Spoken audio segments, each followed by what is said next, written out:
Good morning, everyone. We are calling to order the February 24th meeting of the Advisory Technical Committee of the Marin Wildfire Prevention Authority. Can we have a roll call, please? Yes, thank you. Bolinas Fire District. City of Larkspur. Here. Kentfield Fire. Here. Novato Fire District. Here. Stinson Beach Fire.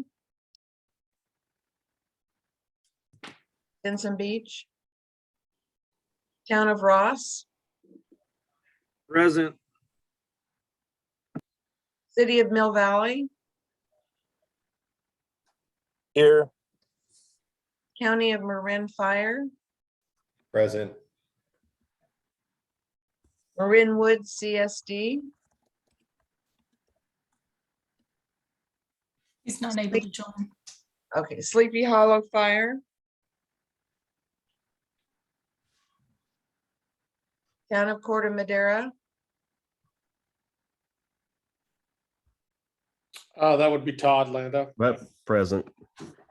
Thank you. Town of San Anselmo. John is trying to log in right now, so he should be here in a minute. Okay. City of San Rafael. Here. Inverness Fire. Muir Beach CSD. He's present. Muir Beach is present.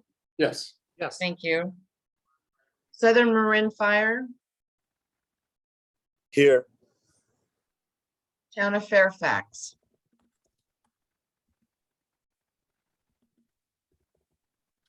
I have 10 present. That makes a quorum. Thank you. Okay, perfect. Thank you, Lori. Can we get a roll call for the non-voting members? Oh, I'm sorry. Yes. California State Parks. National Park Service. Marin County Parks. Here. Thank you. Pacific Gas and Electric. Marin Water. Here.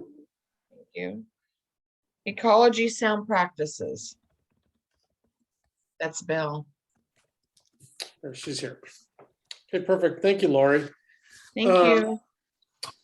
I hope everyone had an opportunity to look at the agenda, and I'm seeing if there's any agenda items or adjustments to be made. Seeing none, we will go ahead and continue. This is open time for public expression. The public is welcome to address the Advisory Technical Committee at this time on matters that are not on the agenda that are within the jurisdiction of the committee. Please be advised that pursuant to Government Code Section 54954.2, the committee is not permitted to discuss or take action on any matter that is not on the agenda. Comments may be no longer than 3 minutes and should be respectful to the community. Please silence your cell phones during the meeting and mute your microphone when not reporting out. Do we have any members of the public that like to make any comments? At this time, is there any members of the public that would like to speak to the committee on items not on the agenda? Please raise your hand. Seeing none, thank you. Okay, thank you. We'll bring it back to the committee. Item number 5, Planning and Program Managers Report. Good morning, everyone. So first I want to announce that we do have a new member of the ATC who couldn't make it today due to some, I think he's on a plane. But Luke Fretwell will be joining us. He's the Recreation Director at Marinwood Community Services District. So I want to thank him for taking part and being willing to be part of the ATC. We look forward to his contributions. I'll touch on a few things during this update. First, our resident grant program is up and running, as you know, and it's starting to gain some momentum. We have 29 applications so far that are either completed, in review, or in process. And we're looking forward to more applications. We're looking to hire a grant specialist to help manage this program in the future. And you'll hear a bit more about the grants program for home hardening defensible space later on in the agenda today. Second, we're working hard to move environmental compliance forward for core projects. And I want to provide a few statistics. They're the same as last month's. You know, we tackled some of the low-hanging fruit first, the roadside veg management, things like that. We've moved into some of the more complex projects with more partners, more details to work out. So we're moving a little more slowly now, but so generally in terms of the statistics for projects that have gone through CEQA, that's 260 miles of evacuation route work. You could add 20 more miles if you want to count the coastal zone, but we're working through permitting there. 12 miles of fire road maintenance and another, give or take, 479 acres of shaded fuel breaks and goat grazing. One of the projects that we're really diving into, you'll hear more later as Todd Landau will give you an update. That's the Greater Ross Valley Shaded Fuel Break. That's a great project to have on your radar right now because we'll be hosting a public meeting in March. And we've also submitted a CAL FIRE fire prevention grant application for that project. So we're really excited about that, and we'd love to have you guys hear more about it. Third, on February 15th, we launched the web portal to build the next work plan. We're deep in the brainstorming of projects for the next work plan, and we've set aside some time on the agenda to talk about what the subcommittees have been discussing, and then also just open time for ideas, concerns, questions, etc. later on in the agenda. I also want to mention that we'll be expanding the MWPA team. You know, I mentioned the grant specialist to help manage that program going forward and help us, you know, write grants and apply for funding and leverage our local funding. Moving on, we'll be adding a management analyst to help handle the admin, HR, clerking, and other duties. We've been really appreciative of Lori's help thus far. Lori is temporary through regional government services. So we've been really appreciative of her help, although we'll need to bring on somebody more permanent. So we'll be looking into that. We'll also be working on veg management specialists. The first of those veg management specialists will support the chipper program that we'll be taking on from Fire Safe Marin. And we're working with the Ops Committee to flesh out some of the details around those positions. And as an FYI, the Operations Committee is not meeting in February as a whole, but subcommittee or two will be to discuss that veg management specialist position and also budgeting around the work plan moving forward. So in addition, we've got, I wanted to just announce that we have ATC meetings coming up in March, on March 16th, 2 to 4 p.m.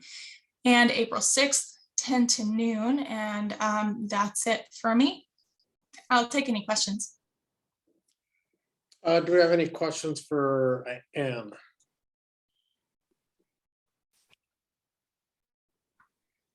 Seeing none, I'll bring it back to the chair.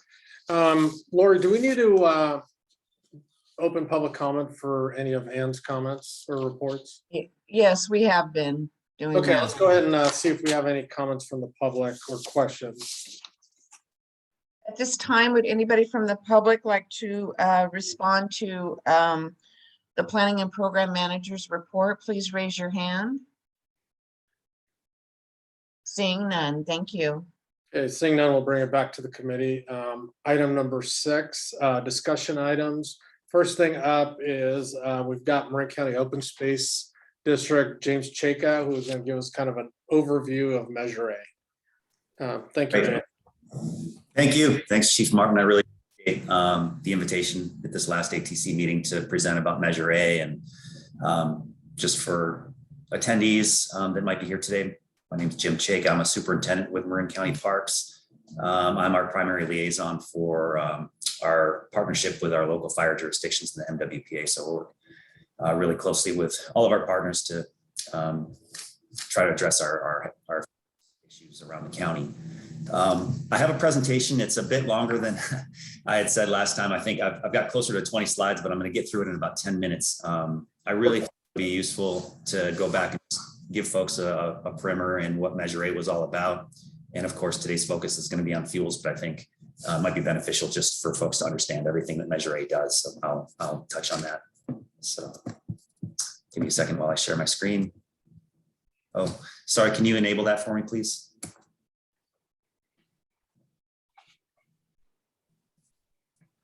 Just let me know when that's handled. Lori, are you able to do that? You should be up now.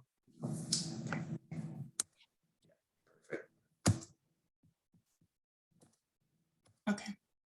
Okay. I think you're set. I'm going to try to go to full screen mode, and hopefully that is, there we go. Can folks see that? Okay, excellent. All right, so we're going to talk about Measure A and the Measure A extension. So back in 2012, Marin County voters, by a margin of 74%, agreed to a quarter-cent sales tax that generated revenue for parks, open space, and farmland preservation. And that ballot measure lasted 10 years, and so it sunsets on March 31st of this year. And so this extension aims to put this back on the ballot on June 7th of this year for another 10 years. So, Jim, your volume is going in and out. okay. It's at times it's Let me. hard to. We're hand talkers in this family, so I might be touching my my keyboard. Okay. So let me keep my hand away from there. I just want to be able for the members to be able to hear. Hearing is important. Got it. Okay, so the program areas for Measure A have been, there's been a number of initiatives. One, vegetation management has been a big part of what Measure A has been funding. A variety of parks and maintenance and improvements, including paving pathways and parking lots and different things related to accessing our facilities. Trail maintenance and improvements. There's been a variety of new trail construction and also road to trail conversions, different modifications of our trail network. A series of equity focused initiatives like the Community Grants Program. Another one that you may be familiar with is the Library Pass Program, which gives folks the ability to get entry passes to any of our parks through the local library system. Things that just expand access for our community. Sea level rise adaptation projects. That's a photo of the Mill Valley Sausalito bike path on a king tide. There's a lot of work we're doing around planning and figuring out our infrastructure in the face of climate change, biodiversity protection, wetland restoration, and land acquisition. Those were all things largely that our department was leading. And then of course, Measure A also has a set aside for farmland preservation, the agricultural community, and then an allocation that goes to cities, towns, and special districts. So, the proposal of this extension has been nearly a year long in the making. It was originally discussed in front of the Board of Supervisors back in June.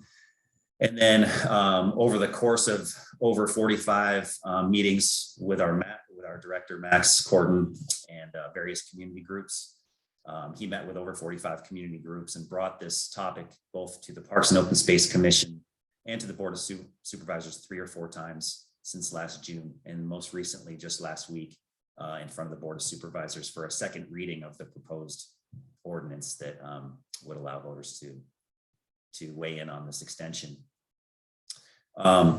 So about the allocation, so I just kind of went through the different things that our department does, and then the things that other folks in the county receive. So this allocation's really the same as it was in the original iteration. So if you think of all the revenue that's brought in through Measure A as like a giant pie, well, 65% of that revenue goes to parks and open space for the initiatives that I just talked about and we'll talk about in more detail.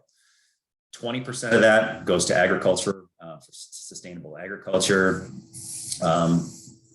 And then 15% gets pushed out to cities and towns for, the similar initiatives to what we do, which is their own local parks and open space and recreation programs and vegetation management.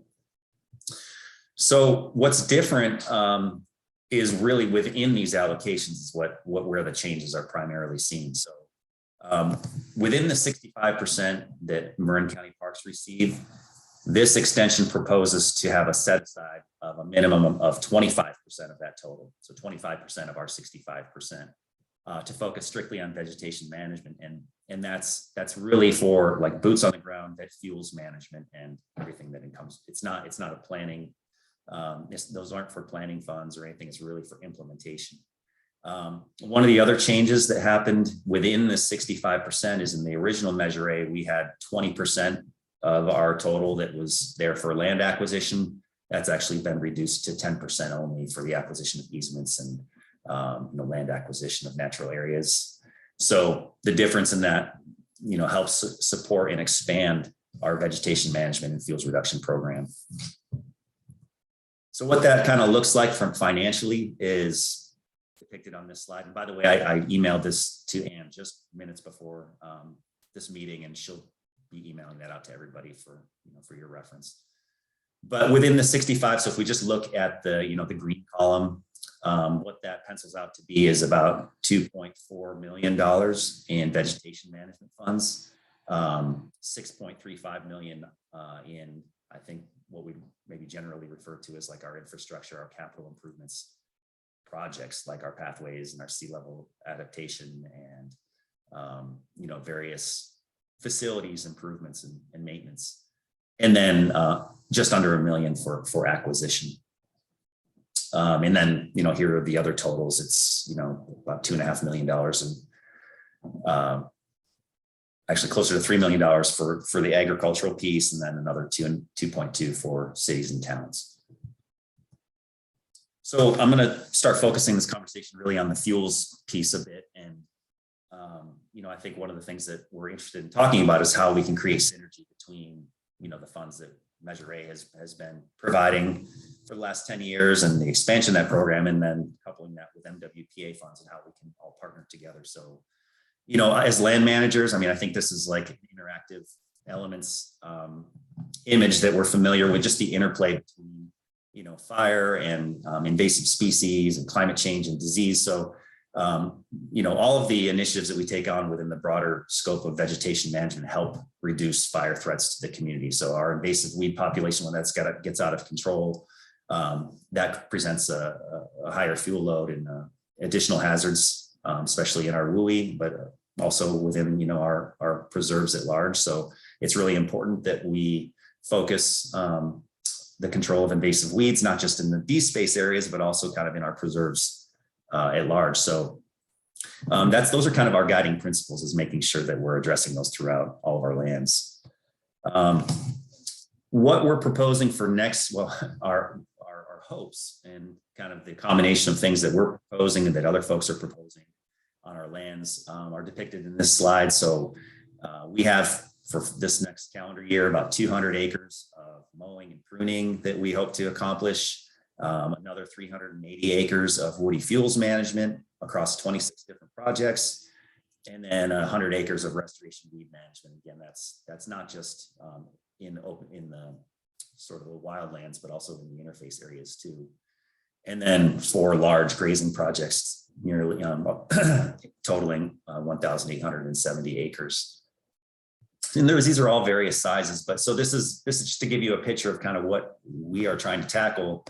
And what's cool is that the county has been taking on this open data initiative to try to better tell our story to the community and also to our partners about what we're doing and where. I think a lot of times, like, local folks will just want to know what's in their backyard and why aren't things happening in my backyard? Well, there's a lot happening throughout the county, and our hope is that folks will understand that we're trying to take kind of a countywide perspective on this and make sure that we're addressing needs everywhere.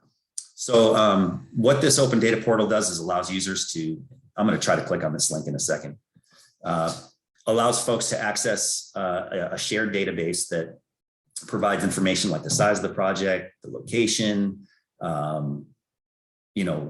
the purpose of the project, whether it's upcoming or whether it was done in the past, because that's one of the challenges here is it's not just work that we're planning to do, but what have we done in the past over the course of Measure A, and how are we building on past work? Are we continuing to maintain work that we've invested in the past? So let me just, okay, so this is an example of what, when you click on that link, I want to show you this first in case going to the link is a bust. But this is an example of the table that you'd pull up. It would produce a map that you could toggle through, and then a button to click on the spreadsheet if you want to see it in that form instead. So on the far left, you get a variety of project names, tell you what location that is, and the general vicinity, like, okay, well, it's within Terra Linde Sleepy Hollow, but where exactly is that? Oh, that's on the Ridge Fire Road.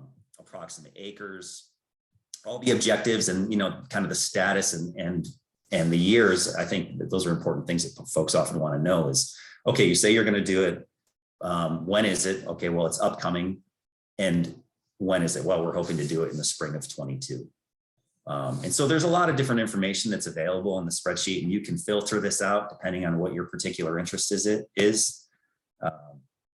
So what I'll do is I'll click on this link, and you can kind of see this, and I encourage you to go there and toggle through it as well.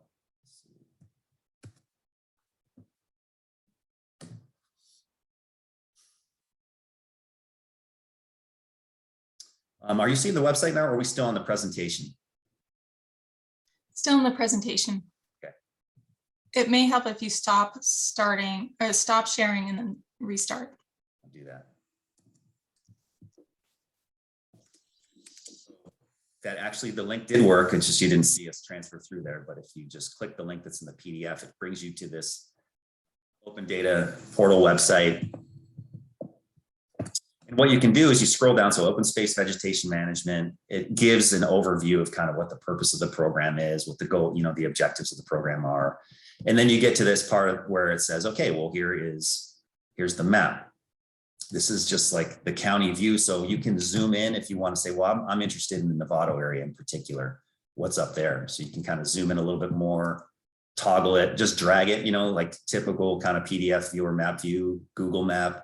Get closer to Novato, zoom in, and then you can see there's different activities in these different communities. And if you're interested in saying, well, one of the challenges with this map too is that all these dots are not created equal. They pinpoint a location, but for example, if you hover over it, you see that this little dot is 1/3 of an acre. This one here is going to be 3 acres. So it's very difficult to kind of have different size polygons in the display like this, but our goal is just to at least, communicate the types of activities that are happening, and folks can use these different tools by hovering or clicking or using the spreadsheet function to get more information. So if you go to the summary table, it's going to produce something that's really similar to what I just showed you a second ago, but that was an export thing. So in here, it's the same deal. So here's the project.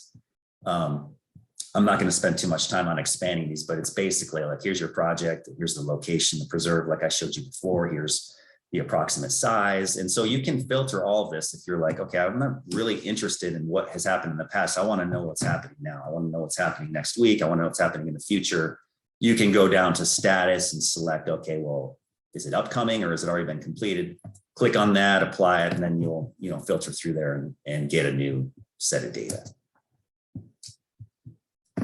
So that's an overview of what that open data portal is. And the reason that's important, let me go back to my presentation, is because it is a good way to memorialize and kind of capture just the way that MWPA is doing with its own projects portal. The kind of projects that we've committed to as a group, together with our local firewise communities or fire jurisdictions, whoever the entities are that want to partner. This is a place that folks can see that it's in a project list, it's on our radar, and it's something that we hope to implement. Okay, so that brings me to kind of the next steps of the collaboration. And this is a lot in here, but I just wanted to cut and paste in some language in the actual expenditure plan and ordinance that's part of this measure. That what's new with this is we actually are committing to creating an MOU with MWPA that discusses the nature of our relationship and commits to an annual planning process that engages all the partners through this forum and in other ways. I mean, I think there's different ways that this can unfold, but basically our commitment to having a process that solicits thoughts from the MWPA and can influence our work plan in a way that creates synergy between these two different funding sources. So it's not our intent to, we do have goals for our next year, and one of them is just creating, work in implementing defensible space in every single backyard that we share property boundaries with. And that's what this map does. It shows you different dots that are untreated D-space with our property owners. Some of these places in here, and this isn't all, I mean, we have 16,000 backyards or something like that. Or I don't know how many backyards, but a lot, thousands of backyards. Not all of the backyards are depicted on here because we do a lot of D-space work already, but what this map shows are the places that we haven't touched, and also what we haven't filtered out are some of the larger core projects that are being proposed for the upcoming year, like the Mill Valley Sheltered Field Break, the Ross Valley Field Break, and then the kind of developing similar project in Novato. So some of these red dots on here are areas that would be accomplished through those core projects, but nonetheless, we feel responsible for making sure that we're documenting and, kind of partnering with all of our neighbors to make sure that those areas are being treated. And so that's part of our goal for next year and for future years is to make sure that we're able to address these areas and then have a monitoring program that allows us to, have boots on the ground every single year, whether it's just monitoring or doing that follow-up maintenance and stuff like that. So, the MOU, I think, will allow us to kind of, have these opportunities to engage and have conversations with each other about figuring out how to accomplish this particular goal, which is protecting all of our neighbors, but then expanding on that, for future years, depending on, the priorities of each of our fire partners. So I think that's it for now. Just thanks everybody. I think, one thing we have right now is we do have a really good partnership. It's been kind of evolving, and it's been somewhat informal in how we develop projects together. But I think, like our presence here today through the ATC and kind of the ongoing meetings that our team has been involved in with, biweekly meetings with MWPA and their consultants, Panorama, and then all the ongoing conversations we're having also with each of our fire partners individually. That's all working, but I think this MOU will really help us streamline that process. We definitely look forward to working with all you on these future projects. Thanks so much, Jim. I'll just add that, the work that you're doing is going to be so important as we figure out how to make sure that, Measure C funds and Measure A funds complement each other and are not redundant in any way. So it's going to be a really great way to plan together and make sure we're supporting each other's work. Thank you, Jim. Yeah, thank you. And one of the things I didn't mention earlier when we were looking at that $2.4 million in just vegetation management is that represents about a 25% increase in what we've done over the past few years. We have invested heavily in fuels management throughout the life of Measure A, but this 25% set aside allows us to build on that, expand it. But yeah, I agree. And I think just being able to figure out how to do work that's complementary to each of our shared goals and figure out how to expand on that's going to be really key. Anyway, I'm happy to go back and look at any slides and answer any questions folks might have. Thanks, Jim. Do we have any questions for Jim regarding the presentation? If you do, feel free to raise your hand and we'll call on you. Bell? You're muted. Yes, really, I like the MOU is just so exciting to read about.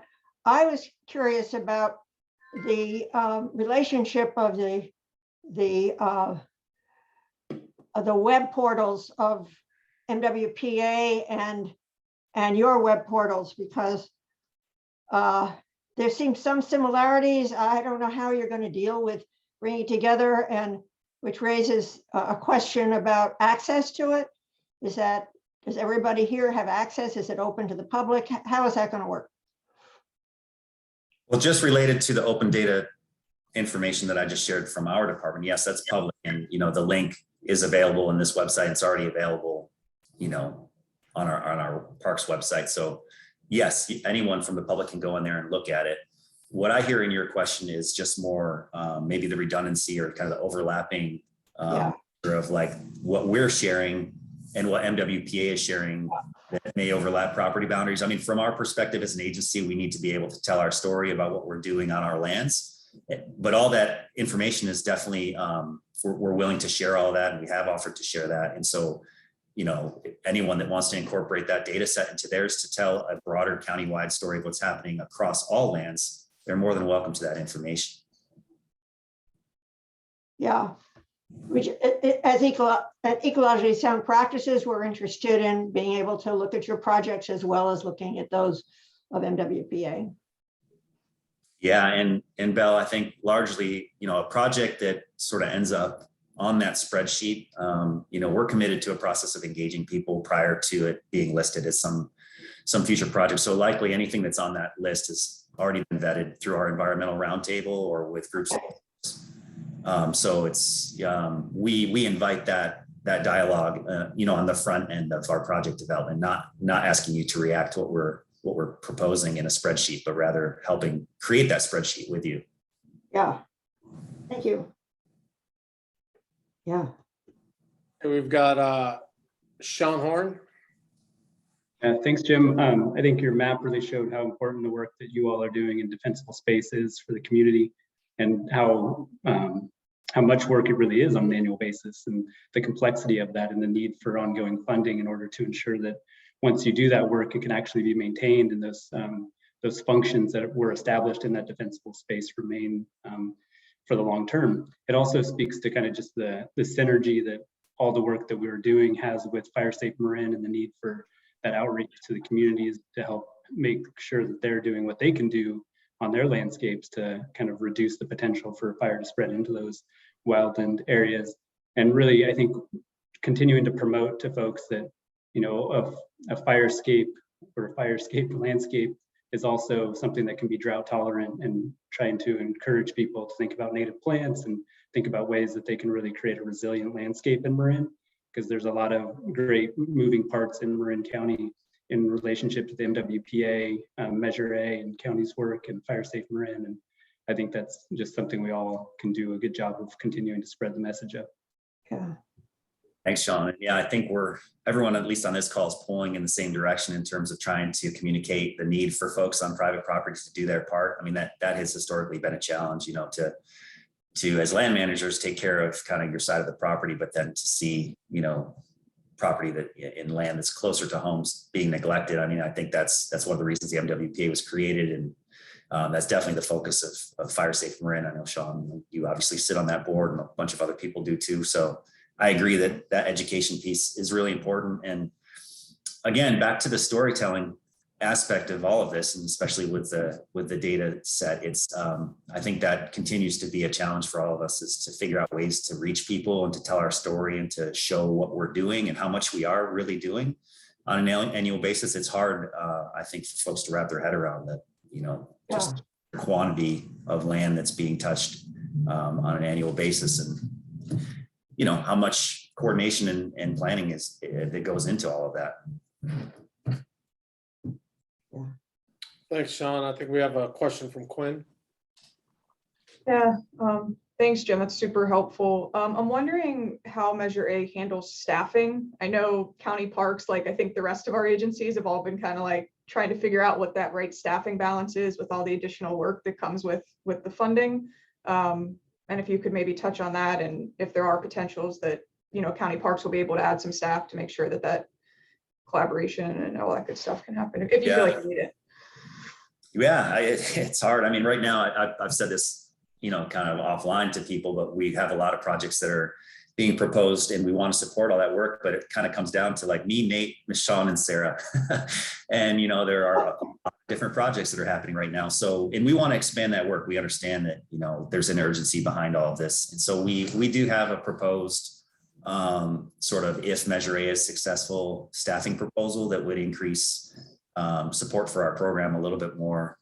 And it is just, it would increase our ability to implement these projects. So additional biomonitors, additional folks that can manage projects and be point people. So these are folks that are implementing the work. It's not just, you know, some sort of overhead staff that just are planning. I feel like our planning team is pretty well equipped right now, especially with the support that MWPA is lending through Panorama. I think there's a lot of good support people are bringing to the table, but as land managers, and I think that goes for all the land managers, we still, you know, need to be involved and kind of be on the ground and be managing these projects to some extent to make sure that they're successful in meeting all of our shared objectives. So it's a good question, Quinn. It's definitely one that we, you know, if Measure A is successful, we are going to look at that, and we have some thoughts on how to expand our team. Okay, any other questions from the committee? I've got one, Jim. What is the best way for our agencies? We've got multiple member agencies here, and all of us surround parks and open space at some point or another. What's the best way for us to begin that collaborative process with open space? Because we all have ideas of projects to happen. Yeah. It's the best way to go ahead and at least start having that conversation. Yeah. I mean, I think that's a good question. I mean, I think there's a lot of different ways to approach this. Like I said before, I think largely what we've been doing up till now has been pretty successful. You know, we have our own individual relationships, and I feel like, you know, Ruben, you and I can get on the phone anytime and call and hear your thoughts, and Todd and any of our partners. We have open lines of communication to be able to propose that. At the same time, while the project proposal numbers increase, it becomes a little bit harder to keep all those balls in the air and figure out, you know, one of the things that's important is that people that are proposing projects, it's important to have that shared perspective of what all is also being proposed and to set expectations accordingly about what might be feasible in any given fiscal year. So it's, I mean, I think part of that, Ruben, we want to work with you on to try to figure out like what works best for you guys too. But I think probably moving towards a more centralized process, whether that's through the support of the MWPA, you know, and figuring out, you know, timelines and things that we can communicate to all of you about when we would want potential project submittals proposed to us, what types of materials we want in that initial conversation. I think there's definitely, you know, we definitely want to figure that out with you. I think part of the challenge for us is we've, in all honesty, really have taken more of a reactive approach to a lot of our programs. We've been very customer service focused. We've been more responsive to kind of community needs, folks to call, fire departments to call and say, hey, I have this concern, can you do this? And we do that. It hasn't allowed us to kind of do a visioning process that really allows us to look into the future, the next 5-10 years, and try to sequence a lot of these priority projects. So I think this MOU is going to help us establish some of those processes, but you know, long-winded of saying, Ruben, I don't have the answer to that necessarily, but that I want you and all of our partners to be part of that discussion on figuring out, you know, how we can do that. And maybe this part of this committee may help with that streamlined process, especially since we all have that common interest. Yeah. Work done. Yeah. Fire service, we're all results oriented. We don't care how it gets done as long as the work gets done. Because we receive complaints from probably the same neighbors that you do. Yeah. For us, it's just, I believe also that the MOU will help kind of set those guidelines. But in the interim, from what I'm hearing is trying to understand the timelines for certain proposals. And I think the earlier we can approach you and engage open space with at least our vision, we can at least collaboratively start looking down the same path to see what we can do. And then try to figure out what the best method is to, one, pay for the projects, and two, who's going to do the project. Basically, who's staffing, whether it's local fire department and contractors, or hiring the fire foundry crew that's out there, which is part of the North Bay Conservation Corps, or, you know, any kind of staff that open space can provide.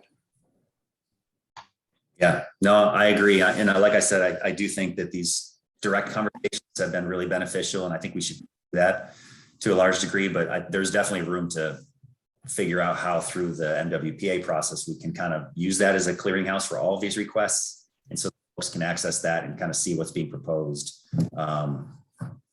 And what we're suggesting, in terms of our own Measure A dollars, trying to like synthesize all that data so that we can see what the work plan looks like, all get on the same page of whether that work plan looks feasible or not. And then if it doesn't, figuring out, okay, what's the dates and what are the, when can we get this done? So agree with you on all that, Ruben. And yeah, definitely fully committed to maintaining those open lines and those direct lines of communication with each of the individual departments. Perfect. If I can just add to that, sorry, if I can just add to that, I encourage all of the ATC members to make sure you're reaching out to not only Marin County Parks, but any potential partners, particularly if they overlap lands that you don't have jurisdiction over, state parks, national parks, Marin County Parks, the earlier the better. And you'll notice in the web portal that there's now a question about that outreach to detail what kind of outreach you've been doing to land managers and other potential partners. So we're trying to incorporate that into our regular process of how we develop projects. So hopefully we'll be a bit more proactive about that this time around. And I love the approach of pursuing an MOU and thinking a bit more long-term and strategically as well. Thanks so much. Anna. Yeah, and just maybe one other question and point to make is just to flip that, on behalf of land managers, whether this group has any thoughts on, we're not members of, revenue receiving folks from the MWPA. Folks are welcome to propose projects on our lands, but if land managers had, proposals that we wanted to suggest, that our partners take that on and that we want to solicit MWPA funds, whether it's the water district or parks or state parks, I think it would be helpful and we don't need to answer this today, but for better understanding, what that solicitation process looks like, whether it's working more directly with the local jurisdictions or whether it's going through Ann's team to kind of make those requests. I think that would be helpful for folks that are, on the land management side. Yeah, I think I can kind of comment on that. I believe if it being a member or the non-voting member of the ATC, I think bringing it to here first, so that way we can start working on the work plan, identifying which member agency would best fit to submit that partnership and that work plan. And then from here, we usually take it up to the operations committee and so forth for approval. So I think this is probably the first stop for that proposal, Jim. Got it. That makes a lot of sense. And yeah, I think seeing the benefit of having us in this committee, with examples like that, just keeping that dialogue open and having all of our partners hear those conversations, I think that's really helpful. So thanks. And that goes also for you, Sean, with the water district, that if you have any projects that may overlap some of our projects and so forth, I think this is the jumping off point of where we can start that process of any kind of proposals or suggestions. Great. Thanks, Ruben. Do we have any more questions from the committee? Looks like Kingston has his hand raised. Seeing none from the committee, Lori, can we see if we have any members of the public that like to ask any questions? At this time, if anybody would like to speak on the Measure A item, please raise your hand. I do have Kingston Cole. Kingston, go ahead. Yeah, hi and good morning. I am on the Citizen Oversight Committee for the MWPA, but I am not speaking on behalf of the COC. I'm speaking as a private person. I know you don't have to actually develop or commit to any MOU until after the election. Nevertheless, I think suggest to you that you sit down Parks and Open Space and maybe it's the ATC and negotiate something now, or that you can present to taxpayers and voters that says this is what we expect to do. Any definition will help this whole project move forward. And I do hope that the MOU is very specific in what the parties are going to do together. So, and just a suggestion. I hope you take it that way. Thanks. Thank you, Kingston. Mr. Swayze? I believe he also has his hand up. Mike, you're allowed to talk. And Thank you. Mike Swayze, Novato Fire. I just commend County Parks for putting everything on a map. And I know the veg managers are looking to put our fuel break work and proposed work on a map. So I think we're beginning to stitch that all together. I would add that I know the One TAM partners have received a couple big grants to do work, maybe not so close to the communities, but still kind of fire related work in woodlands. So I'd be interested to see the detail on that, maybe at a future meeting, but certainly that could be part of the map, documenting what we've got in mind now and help show us where we need to go in the future. That's all I have. Thank you, Mike. I wanted to add just one thing is I had slides in this presentation about just that, like the One TAM partnership and the forest health. Greg just wanted to not get into too many project specifics, but I'd definitely be happy to present on all that at a future meeting. And just to confirm that, you know, our goal would be to visualize all of that upcoming work through the open data portal. So that will be in there if it's not already. Thanks, Jim. Do we have any more questions or comments from the public? I see none at this time. Thank you. Thank you. Seeing none, we'll bring it back to the committee. Any final comments regarding the Measure A presentation from the committee members? Seeing none. Add that, you know, Max Corton, our director and general manager, wanted to be here today, but he's on a tour with the Project Home Key concept. So he couldn't be here, but he wanted to make sure that I mentioned that, you know, he has an open door policy and definitely invites as well. He's committed to presenting the same slide. We can tag team, join any particular community group that might be helpful to hear, you know, some of these proposals. So if folks want to reach out directly to me, I can facilitate a meeting with Max or both of us, whatever folks want. Yeah, sounds like a good idea. We'll keep you posted on that, Jim. And once again, thank you for the presentation. It's definitely helpful and knowledgeable of what we're doing. Appreciate it. Okay, moving on to item B, the Greater Ross Valley Shaded Field Break Overview, a report from Todd Landau. Thanks, Chief, and thanks everybody for being here. Good to see you all. I'm going to shut my video off. I'm connected by satellite from Montana, and I want to save bandwidth while I speak. But I'd like to give an update on the current status of the Greater Ross Valley Shaded Fuel Break project. We've given some short updates on this project at the last two ATC meetings. And you may or may not be familiar with the concept and what we're working on here. So this will be just a brief overview, and I'm going to close by giving you some opportunities to learn more about the project in depth. We're deliberately not sharing any slides right now just because we have public outreach meetings coming where extensive documentation and mapping and slides will be available. So this project, this is a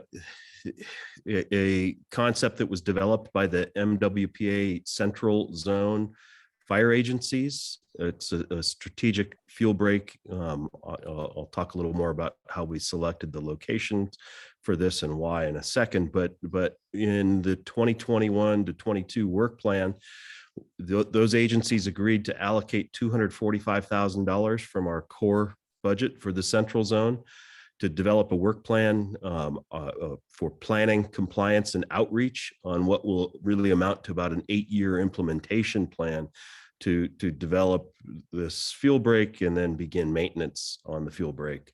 The MWPA chose to utilize Panorama Environmental and Vibrant Planet, two outstanding contractors who work with the MWPA and had existing contracts that covered this type of work. This helped accelerate the project. It was very important to us that we complete this planning and compliance work in this last budget year so that we could begin on the ground implementation with the following budget year beginning this July. Panorama and Vibrant Planet have collaborated with us, the fire agencies, MWPA, to develop vegetation mapping or utilize existing vegetation mapping from our partners, and develop fire modeling to help us prioritize sections and locations along this fuel break for potential treatment. That's been an important part of this process. That is now complete. We have reviewed and are preparing to finalize the draft concepts for the implementation plan and outreach also.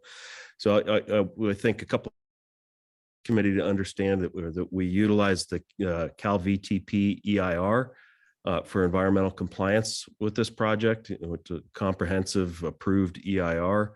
Through that EIR, the contractors have continued to work on the necessary compliance and to complete that process. They've helped us identify treatment techniques based on the actual fuels and conditions on the ground that will be utilized throughout the project. With the final selection of treatment techniques based on what's available to us from the EIR. And from the planning process, from the ESP best management practices, the selection of those final treatment processes will be made when we're on the ground looking at individual locations. But the broad concepts are all in place right now and are under review. So just to reiterate, this is a strategic shaded fuel break that was developed and by the fire agencies based on our understanding of what's been happening in California. And it's an important piece of a multi-tiered strategy to protect the communities from fire. This shaded fuel break is going to extend approximately 200 feet, but in some places up to 300 feet from structures that exist at the edge of the wildland urban interface. So these are the structures that are at the periphery of the community. They're the first structures that would be impacted by fires that spread from the wildlands into the community, and those have proven to be critical structures in the development of these large wildland urban interface fires. So it's extraordinarily important for us to protect the edge of the community as part of the fire suppression strategy in these big fires. I said it's part of a multi-tiered strategy, but what I mean is that we're looking at this as piece of the overall MWPA work plan and our local agency work plans. That include home hardening, defensible space where it's required statutorily within 100 feet of structures.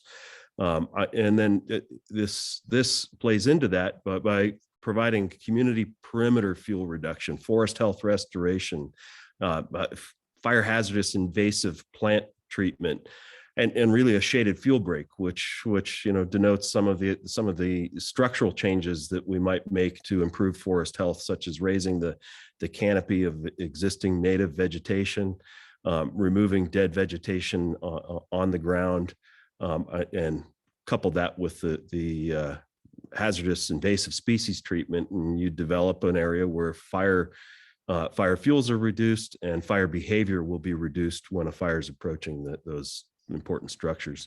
So when we look at this, the mapping showed that Vibrant Planet developed for us showed that the fuel break will be approximately 38 miles long, starting at Corte Madera, extending all the way to Whites Hill, Cascade Canyon, and Fairfax, and then wrapping around on the east side of the Ross Valley to along Sleepy Hollow all the way to San Anselmo to the San Rafael border. We're already collaborating with the city of San Rafael on extending that and ensuring that the two zones have complementary projects and complementary work on this fuel break. We're estimating that the cost of implementing this will be $3 to $6 million. That's based on calculations from Panorama and Vibrant Planet and our own experience with local contractors and this type of work that's already underway. Ann mentioned that the MWPA applied for approximately a $3.5 million CAL FIRE fire prevention grant. This was developed in collaboration with the MWPA and the fire agencies. This was submitted just 2 weeks ago. We'll know if this grant is funded sometime in the fall of this year. We're very hopeful. It was an outstanding application, I think, based on with this program. So we're hopeful that that $3.5 million will help us kickstart and ideally complete the initial phase of treatment in 3 years. So beginning in the fall of this year and extending for about 3 years before we move into a maintenance phase. The current step in the process, they've developed an outreach plan. This is now finalized. It's part of the funding from our core funding that we allocated last year's. So the outreach plan is going to help us with informational meetings that will begin this March. So beginning actually next week. Meetings will include the MWPA board, a briefing on the complexities of the project, an opportunity to view the actual mapping and modeling products, see the prioritization and learn more about the EIR process and the environmental compliance and the potential techniques, the properties that might be impacted by this. We'll be also meeting with local elected officials, land agencies, public and private landowners, the fire agencies, community and environmental groups, and then the communities and neighborhoods, in general. This ultimately is going to be really, in a lot of ways, a low impact project. It's not going to dramatically transform the landscape. I suspect that many property owners, even in the vicinity of this work, might not even realize that the work is happening. It's going to be a subtle but important change, but it's important to bring everybody on board and help them understand the application of the funding, that this is the first project of its type of this scale funded by the MWPA. And it looks like this is going to become a model for the other MWPA zones and future work plans. Thank you so much, Todd. I'll just piggyback on some of what Todd said and mention that we are going to host a public meeting on March 10th. And we have a postcard developed for that. That is going out in the mail this week to over 1,700 neighbors and stakeholders. We'll also be distributing that to all of you, to our board, to our operations committee, and we'll be posting it on our website as well to make sure we get that message out far and wide. Unfortunately, it'll be a Zoom meeting, not an in-person meeting, as sign of the times, but we hope to get a good number of folks attending, be able to answer a lot of questions and share maps and figures, et cetera. So we're really looking forward to hearing from the public there. Thanks so much, Todd. Todd, thanks for your report. Look, I'm bringing it back to the committee to see if we've got any questions. Looks like Jim Chacom may have a question. Go ahead, Jim.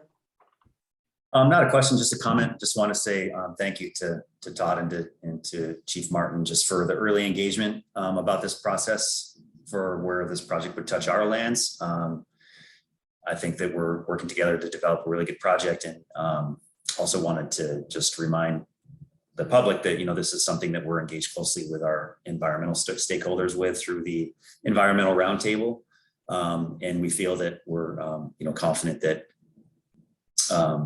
the project is going to reflect all those ecologically sound practices and really primarily focus on the first 100 feet and in a, focusing on defensible space on the lands where this project passes through our area. So anyway, thanks Todd for the early concepts and the conversations to develop this. And I think it's going to be a successful project. Thanks, Jim. Any other questions from the committee? Looks like we have Bell Cole. Yes. Let's see. Bill, you're muted. Okay, hi, Todd. Well, it's wonderful. I just want to follow through on a couple of things. One is that we've gotten some information about concern about the cutting down of large trees. And I just wondered if we really have questions about the details of the process that you've gone through. Do we direct those to you? Do we, can we look at the projects themselves? How do we get a handle on the issue when it comes to our attention? I think the first step would be, be sure that you and the other members of your committee attend the meetings that are scheduled or being scheduled right now. To specifically to the cutting down of large trees, you shouldn't have any real concern about that. We have no intent that this is a shaded fuel break, and the shade comes from those large trees. Right. So I think that language is an apt description. We are not engaging in the removal of mature trees unless those trees are dead or otherwise present some type of specific hazard. But the intent is to retain and improve the health of the existing native mature trees along the entire perimeter. Yeah. Okay. And the other has to do with the training of inspectors for this project. Is this, excuse me, is this continuing? So that we're not necessarily training the inspectors. We will brief the inspectors on this project in case they get questions and make sure they know where to direct people. But where the inspectors will play a role in this is that the first 100 feet of this 200 foot fuel break is really in most places the responsibility of a private landowner. So our inspection process will help provide the education, the identification of issues, and in some cases, the enforcement of existing law to make sure that defensible space is maintained around the structures. And where we talk about a shaded fuel break, it's really a less intensive version of defensible space.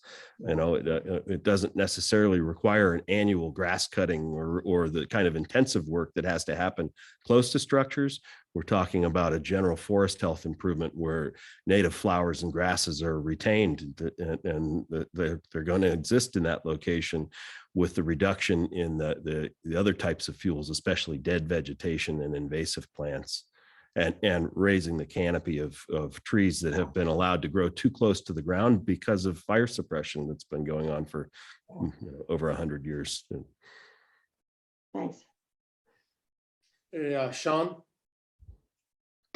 Yeah, just kind of following up on Todd's last point, there's, it's a good reminder that all of this work that's going on in the county, we are in a fire adapted landscape and ecology. And so without fire on the landscape, we're having these kind of impacts without management, and some of the management activities that are going forth with these projects are really mimicking those low intensity fires using mechanical means. And I think that's a really important thing for the community to understand about the work. While it can be kind of surprising at first, it does have ecological benefit, and there's multi-benefits built into how these are being carried out. And then just kind of commend MWPA for taking a first step in using the Cal BMP. I mean, I think that's a really strong, interesting document that was developed, and it has a lot of strong management practices built into it. So I think community members should be kind of confident that there's some checks and balances on how work goes through when you use that document. And it's just a good step for the county to be working through. That's all I got. Thank you, Sean. Definitely a good reminder to everyone that what we're doing isn't destroying the landscape, but is actually restoring the existing forest that's there back to a natural state where normally it would have been maintained naturally through the fire or fire moving through the landscape. However, as Todd mentioned, we've done such a good job at fire suppression because now we've got large communities that are built up into these wild open space areas. So we're just trying to create that fuel break that would normally have occurred during natural fire state. Exactly. Any other questions from the committee for Todd? Seeing none. Lori, can we see if we have any members of the community that or the public that would like to ask any questions? Yes, at this time, would anybody in the public like to speak on the shaded fuel break item? Please raise your hand. I see none at this time. Thank you. Okay, thank you. We'll bring it back to the committee. Any last comments or questions for Todd regarding his presentation? Seeing none. Thanks, Todd. Good work. Strong work, buddy. Thank you. Moving on to item number C is the work plan development by the subcommittee reports of proposed projects and grants and programs. Do we have a report on this, Ann? Yes, hi. I have a PowerPoint here that I will share.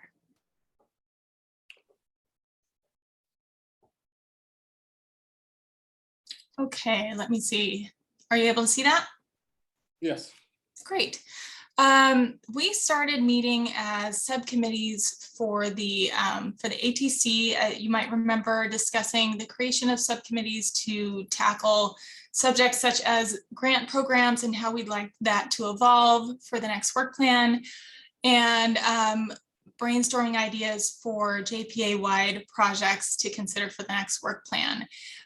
We met on the 17th and 18th as kind of our first meetings of these subcommittees. And our grants group included David Taylor, Fred Hilliard, Lynn Osgood, Quinn Gardner, Todd Landau, plus MWPA staff, and in this case, consultants, because we added Charlotte Jourdain, who's been running our grants program thus far. So thank you to all of you who took part in that meeting. I think there are a lot of questions left to answer, but overall, we all felt that the goal was really to provide more money to residents and reach more residents. So how do we distribute more Measure C funds to more people and make more homes more resistant to fire? So home hardening and defensible space, both. We're all on the same page there. We'd like to explore increasing grant sizes for individual residents. We discussed the different award amounts that different member agencies use within their own jurisdictions, and discussed increasing our award amounts.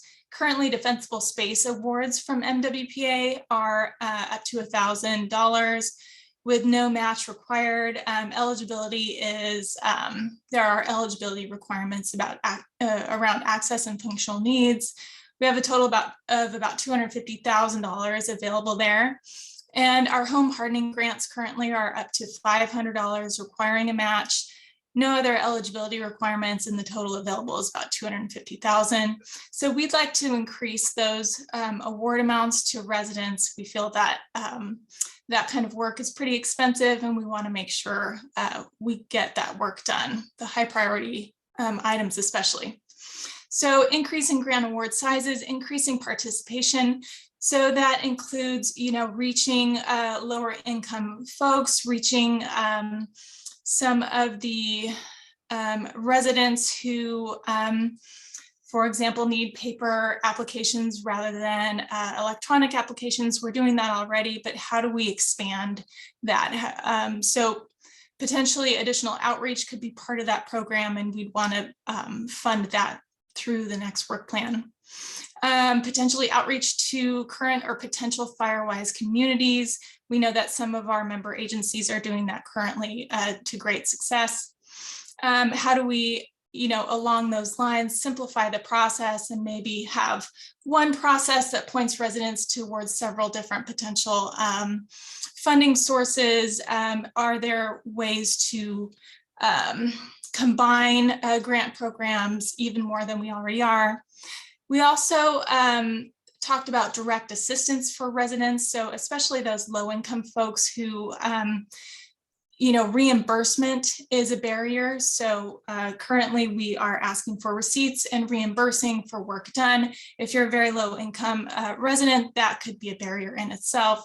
So we explored ideas around using crews to help residents directly. San Rafael has a program like that now. We're going to have Fire Foundry crews available and others potentially. So how do we take advantage of that and really help those low-income folks? We could also use those crews to do some of that kind of low-hanging fruit home hardening that doesn't require permits or extensive training, such as vent replacements, gutter guards, things like that. We also discussed using some of the existing databases out there, maybe PG&E and others, to reach out to low-income residents, using our senior exemption applications to help target low-income seniors who are already applying for an exemption from Measure C. That could be a good database to use. And we discussed using our veg management specialist position to help coordinate some of this direct assistance. We also discussed the potential for prioritizing some of the highest priority activities. So maybe providing a larger reimbursement or a larger award amount for some of the highest priority items on their defensible space inspections, or targeting some of the residences in higher risk areas. So wide variety of options discussed. We had a lot of really great conversations, felt like we were on a really good track. And the next steps include coming up with draft proposals for review by the subcommittee and then bringing it to the ATC. Charlotte Jourdain, who has been managing our grant program thus far, is going to help draft that. So a lot of movement there. We're pretty excited. The JPA-wide projects ad hoc subcommittee met as well. And this was a great discussion also. We included Daniel Blair, Fred Hilliard, Jordan Reeser, Lynn Osgood, Quinn Gardner, and Todd Landau, as well as MWPA staff. We discussed a lot of different ideas. So how do we, the first idea listed here involves environmental compliance. And the idea is, how do we make it simpler for next time around? How do we reduce the number of times we need to adjust a budget to accommodate additional environmental compliance when it's needed? And give more certainty when it comes to your implementation budget for your project. So one of the ideas that we've been discussing is taking 10% of the core budget off the top and putting that in kind of a bucket for environmental compliance so that we can adjust as we go and we're not adjusting project related budgets a few dollars at a time, multiple times, and needing to go back to the board each time we do that. So that's an idea that we've been working on. The coastal zone is a big challenge in terms of environmental compliance. It has a very small amount of revenue in terms of the zones, but a very big benefit in terms of kind of overall benefit to the JPA in terms of fire risk reduction and the potential for fire to move from west to east. So we're looking at streamlining opportunities for Coastal Act compliance. And we've talked to a lot of entities, resource conservation districts throughout the state to hear how they're accomplishing this. And one of the methods is a PWP or public works plan.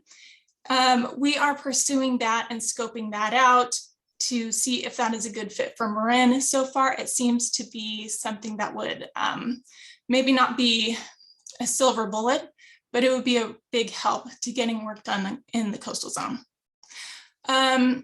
Additional items, how do we measure success for the work that we're doing? Going back to our defensive space data and data related to the CWPP, how do we leverage that, figure out a baseline, and then get updates more frequently in terms of the efficacy of defensible space, shaded fuel breaks, roadside veg management, etc. We're also looking at fire detection improvements. Ooh, sorry about that. Ooh, I don't know how to go back. There we go. So the fire cameras, using the fire cameras to the extent that that we can, really leveraging them and their data. Mark has been talking with PG&E quite a bit about this and looking for opportunities. We have an evacuation risk assessment that we would like to pursue.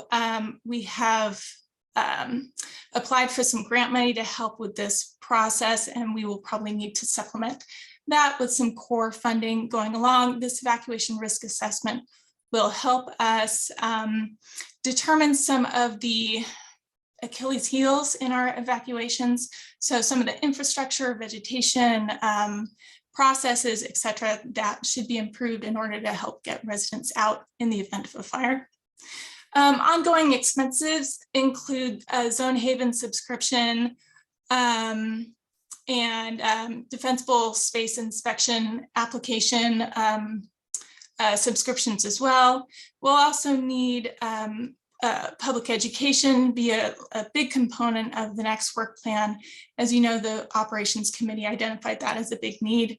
We'd also like to explore some metrics around public education and see what that looks like, to see if we're reaching the right audiences and making an impact. And then, as I mentioned before, grant programs and staff to support, direct assistance potentially for residents and staff to support, and the CHIPPR program and staff to support that. And that's it for me. Happy to take some questions. And then Mark's here as well, and he can help address some of our questions also.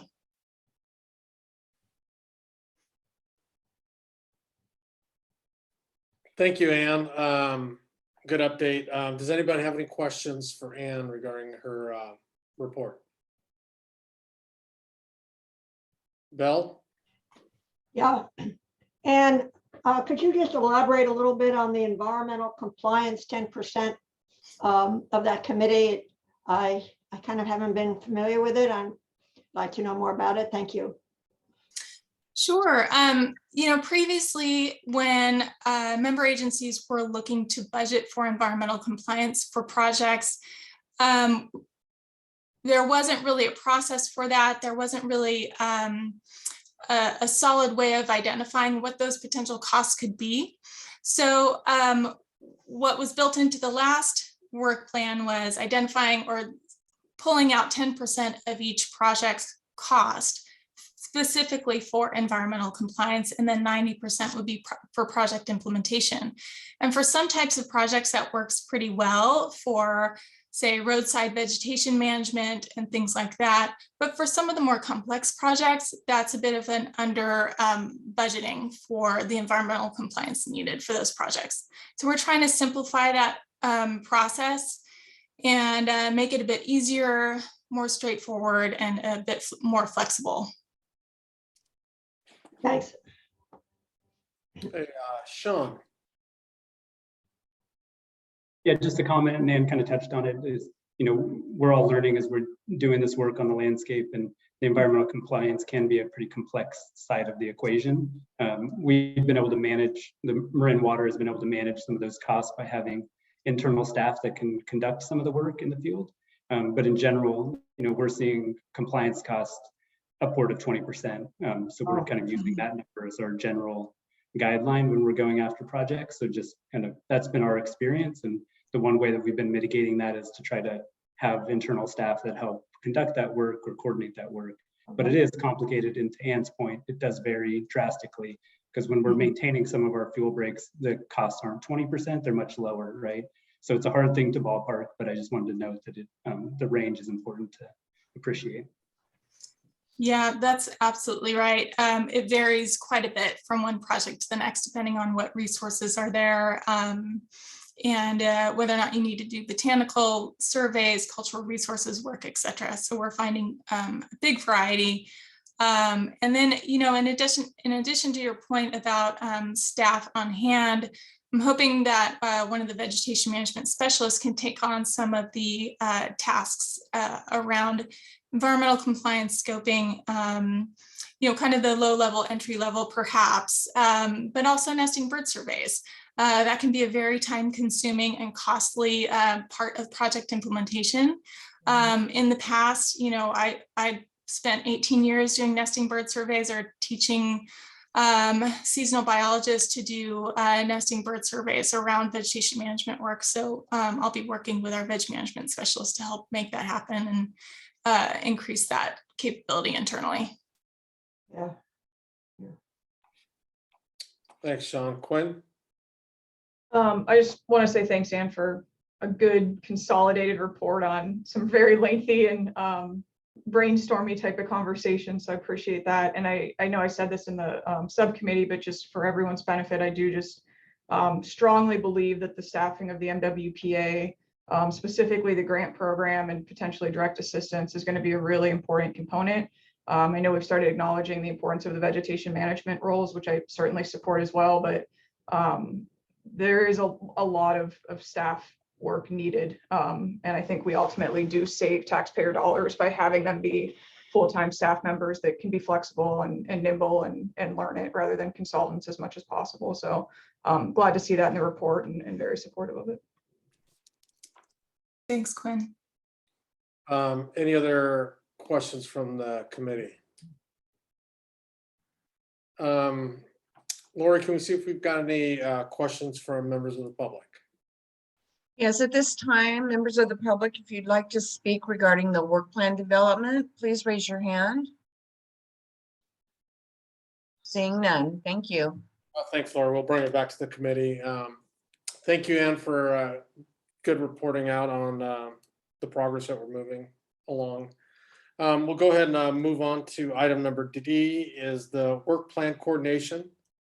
Questions, items, or concerns? Do we have, this is just a discussion item? Okay. Yes. So on this item, I included this as a placeholder for future discussion. Really, next month we'll have a lot more to discuss under this item, but I wanted to get us started. And also just take a look again at this slide you've seen before, but just to review kind of where we are in our process. We've got our web portal launched now. Now we're actively brainstorming, developing project proposals. We only have maybe a half dozen or so uploaded to the web portal right now. So I expect we'll be seeing kind of a rush of proposals coming in at some point in the next couple of weeks. And then the operations committee will start digging into budget discussions. Mark and I in finance are also working on budget and proposed revenue for the next fiscal year, and working through what the JPA-wide projects are, because of course those are going to be affecting our budget for core projects as well. And then in April, we'll need to turn things over to the operations committee for consideration. And then in May, the board will need to consider this document and approve in May, because that's our deadline in the JPA language. So I just wanted to throw that out there and also open it up to any comments or questions or observations, or if you have any projects that you'd like to discuss, or let folks know that you're thinking about, now would be a good time to do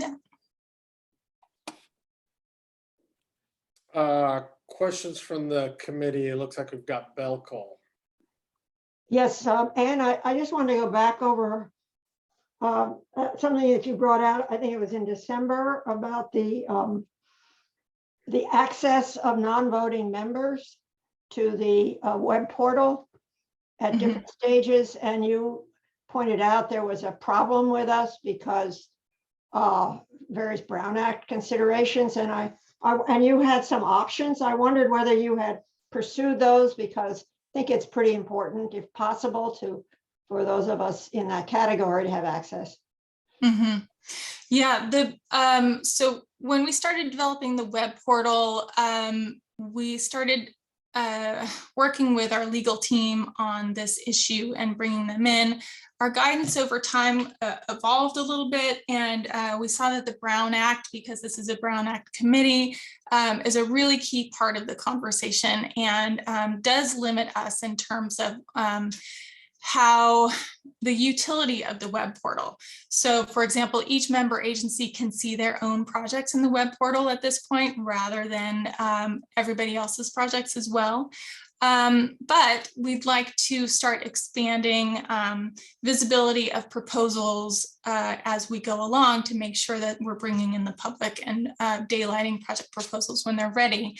So I think as we develop these proposals, as we review the ones that are already in process, and figure out what our priorities are and what our budgets are, I think we'll start daylighting some of these projects. They can be daylighted on our website or in kind of mini meetings as necessary, and then they become public record and can be discussed in a wider way. So we'll be doing that as we go as well. Hey, and in April, oh, go ahead.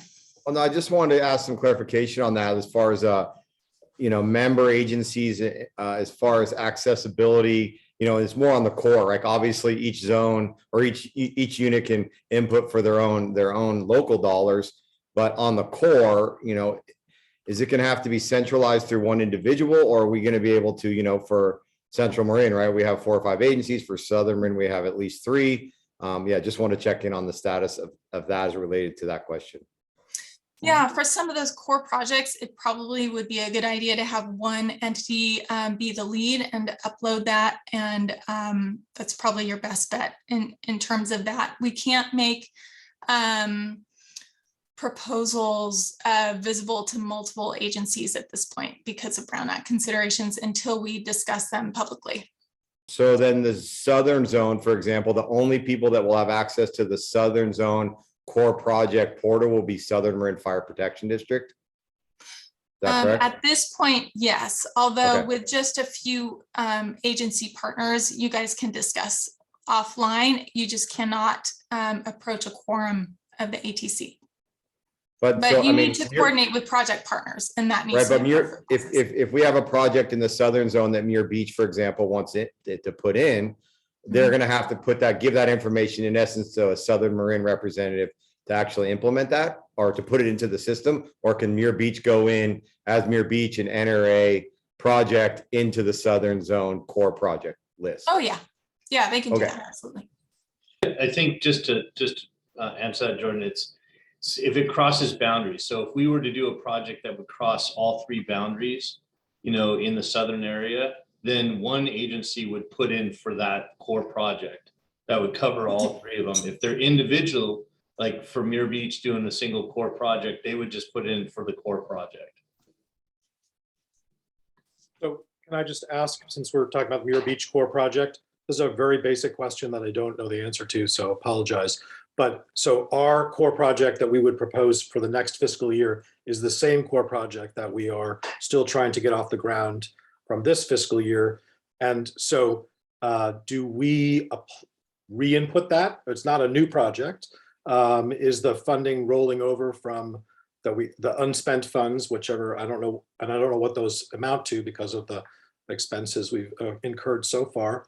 And so do we request additional funding? I mean, that's just my basic question, because I'm getting ready to do that, but I want to make sure that I'm doing the right thing.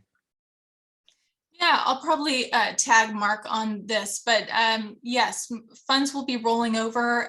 You're not the only member agency with some funds left over from this fiscal year that will want to accommodate for next fiscal year. There are several projects that will need to be implemented next fiscal year.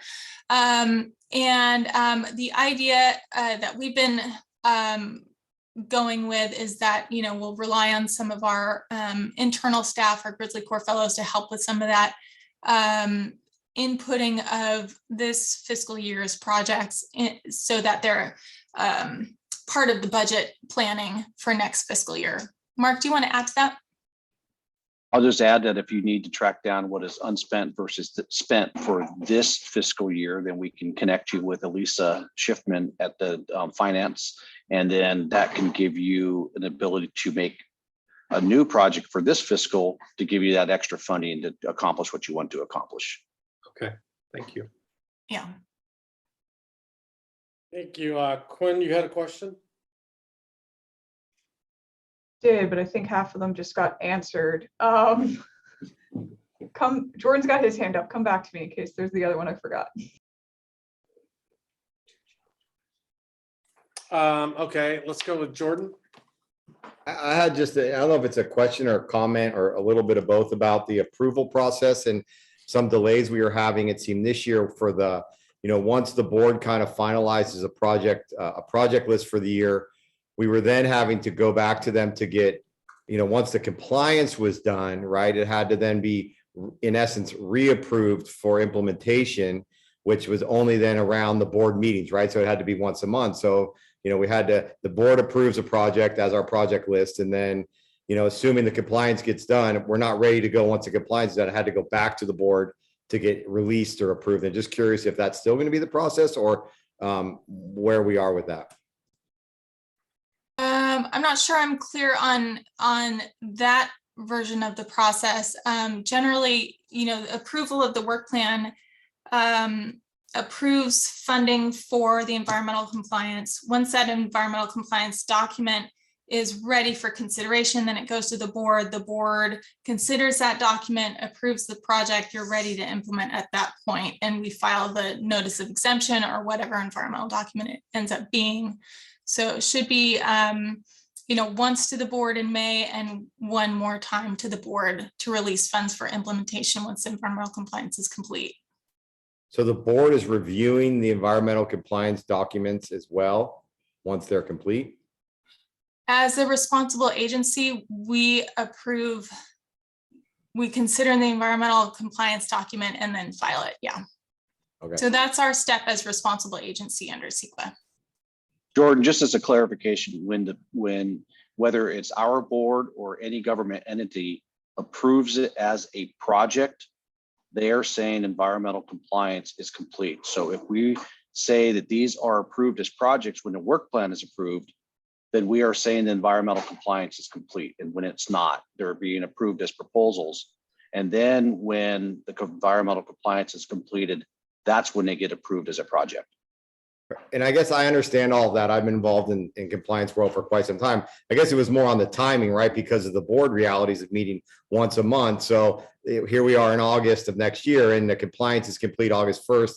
And the next board meeting's not till September 10th, right? And then as we're all finding out, our windows of operational opportunity for implementing projects, 3 weeks is a huge amount of time with bird restrictions, NSO, everything else. So I didn't know if there's a way that within the board, instead of having to be to another board meeting, if there's like, hey, this was a pre-approved project, here's the compliance, a different system that could help expedite once the compliance is complete, not having to wait to the next board meeting, right? So it could be a month away before you would get approval, as opposed to just having an internal, hey, here's a new compliance document that was complete. All board members, please review and comment, or we'll have a special quick meeting just to discuss this.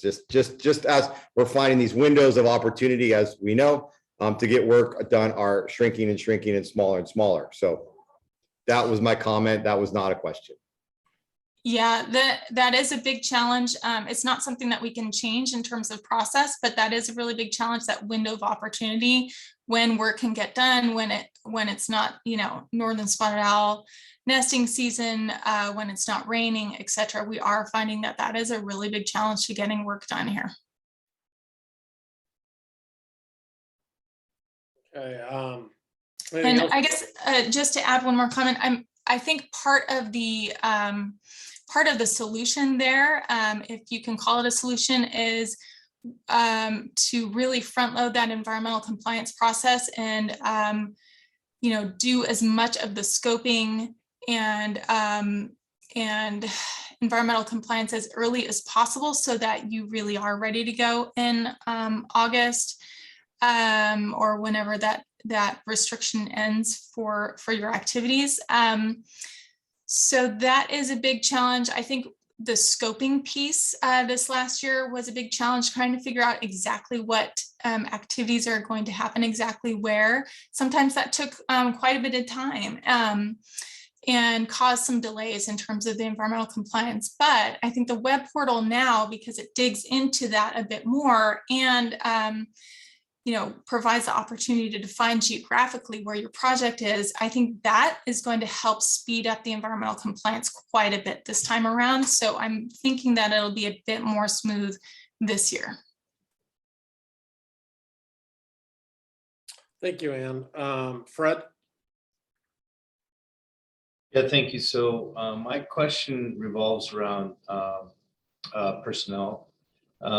As far as implementing into the software. So I just need to wrap my head around this a little bit better. So if it's a new position that we're requesting through core or local or DSpace, then we need to submit that, correct?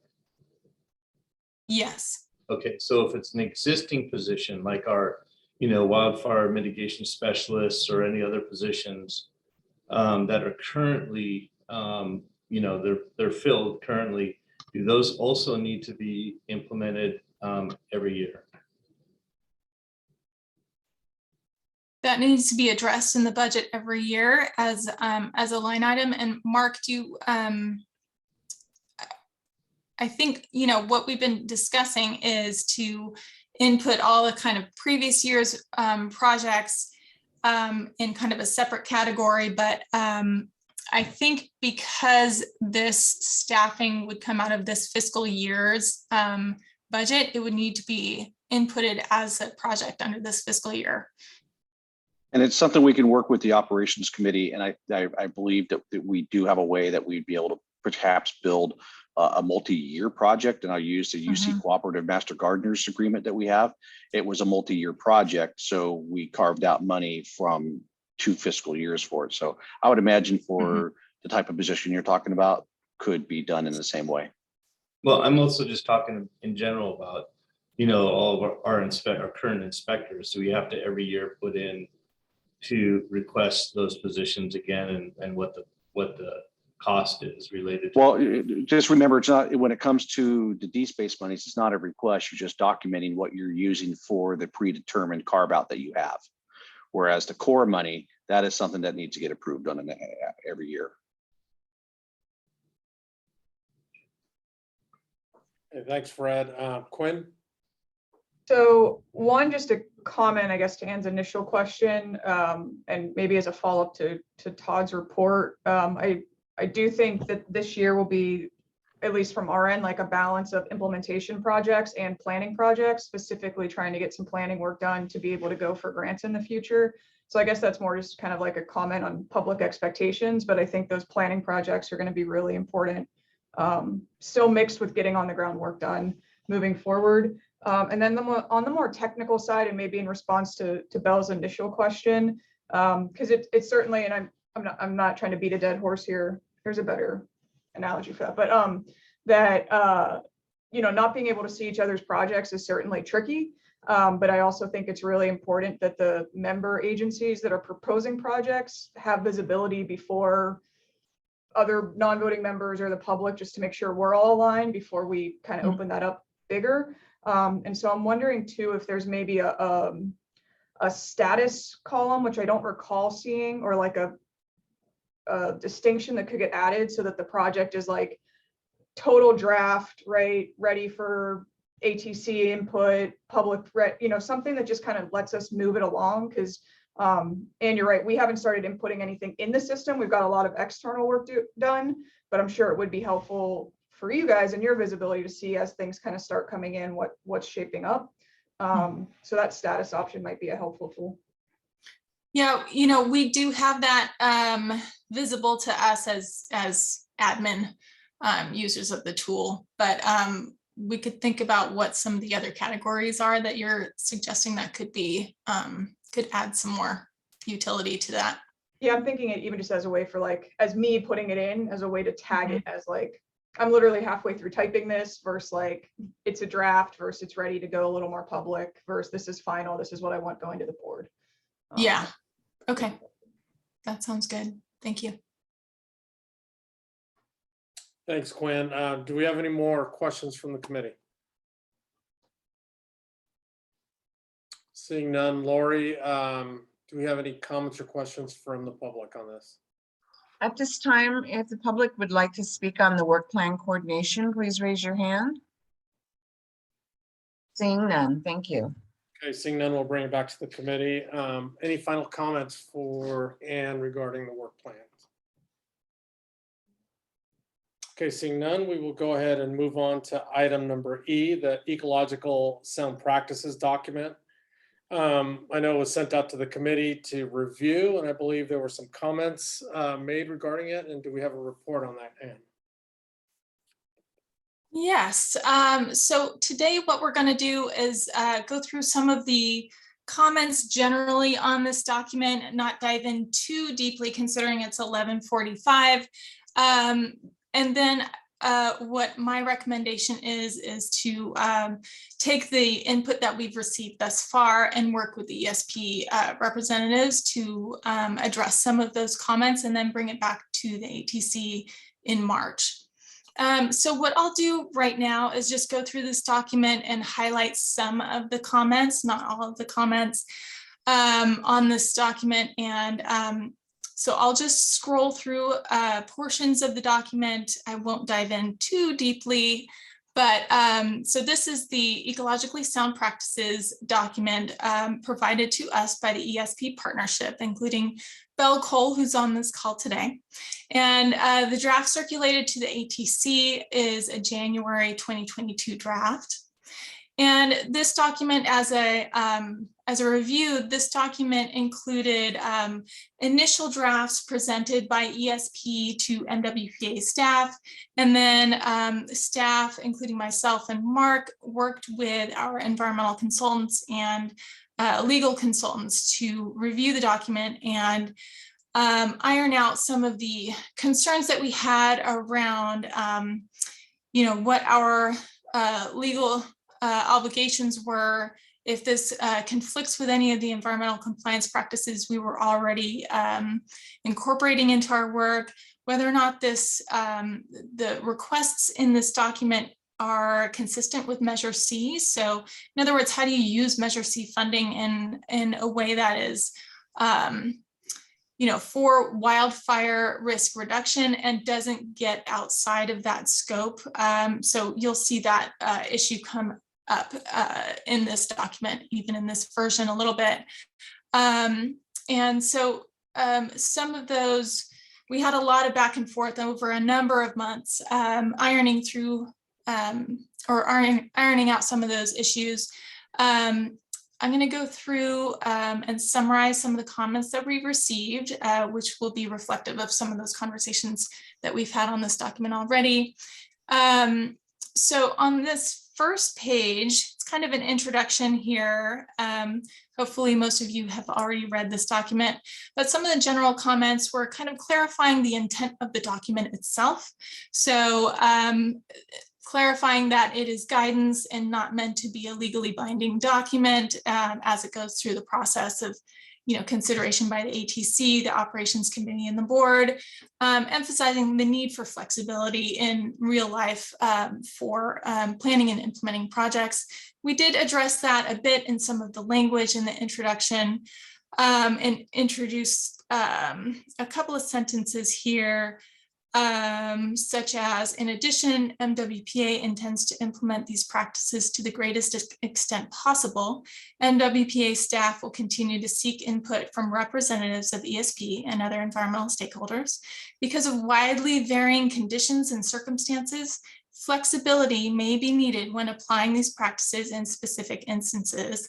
MWPA board, staff, consultants, and legal counsel will determine how best to incorporate these practices into individual projects. Because projects vary so much from one to another, we really needed that flexibility. We want to comply with every environmental law out there, but we also need some flexibility when we're being asked to go above and beyond the environmental compliance realm. So if that doesn't address that general comment, we can dive back into the document and do a bit more to clarify that. Some of the other comments were around intended audience. It does vary from section to section. Some of it is for MWPA and MWPA staff and consultants. And some of it seems to be for the public, or maybe for public agencies to communicate to members of the public, maybe through defensible space inspections or other avenues. So maybe clarifying that, the intention for different sections. Also reiterating that the main purpose of the projects that we're discussing and that are being addressed in this document are wildfire risk reduction per Measure C funding, and the requirements around how to use Measure C funds, and making sure that that is clear throughout. Some of the comments were around acknowledging that some of this guidance reiterates environmental compliance requirements that we're already taking on, and that some of this is kind of going above and beyond environmental compliance to pursue ecologically sound practices. I'll skip a few things. One of the big issues that comes up over and over is non-native plants and invasive plant kind of invasions, or how do we deal with this invasive plant problem that we have in Marin County. Clearly, the MWPA was not set up in order to manage invasive plants as its primary goal in Marin County, but the nexus there between invasive plant management and fire risk reduction certainly is a strong one and is really important. So the invasive plant issue comes up in several times throughout the document, both in terms of monitoring and what kind of monitoring MWPA would do and what kind of monitoring MWPA should do under Measure C. Here it comes up because the commenter feels that there's a need to acknowledge that there are already a lot of invasive plant seeds in the seed bank. Anytime you go out and do some work, if non-native plants come up after you've done work in the project area, it doesn't mean that you've introduced new non-natives. It could just mean that we have a lot of non-native seeds in the soil. That is an issue because we've got very strong measures around prevention of non-native seeds from being introduced into project areas or other pathogens like sudden oak death. But it certainly doesn't mean that it won't happen and that we won't have invasive plants in our project areas. I'll just go through a few more. This one is a big question around monitoring, as I mentioned before. This comes up because originally the document was really requesting that MWPA take on an extensive monitoring program that goes above and beyond what's required by law or what's required for fire risk reduction. And so we had a lot of conversations around this and felt like monitoring around fire risk reduction and monitoring fuel levels, monitoring as part of requirements for environmental compliance, that was all within the scope of the MWPA, but some of the monitoring for ecological values may need to be taken on by partners. I know that ESP will be discussing this further. Mike Swayze, Bell Cole, and others on this call will be discussing what kind of monitoring they'd like to see in Marin County around fire risk reduction projects in general. So some of the other comments were around kind of the scope of the document. Should ESP be providing language that is really defensible space recommendations rather than ecological recommendations around doing defensible space work? So those were some of the other comments in a broad category. And so what I'm going to do next is take those comments and work with ESP. If anybody would like to see to hear more about what specific comments we received, I'm happy to chat and share more information. But for the sake of brevity, I won't go too far into that document. But I think all in all, you know, the ESP did a really great job working with us to address concerns, creating a document that we could potentially live with and that would supplement and enhance the work that MWPA does. We're excited to continue our conversations and our collaboration with ESP as we move forward. And I'll work with them and address some of these comments and then bring it back to the ATC in March if you all agree.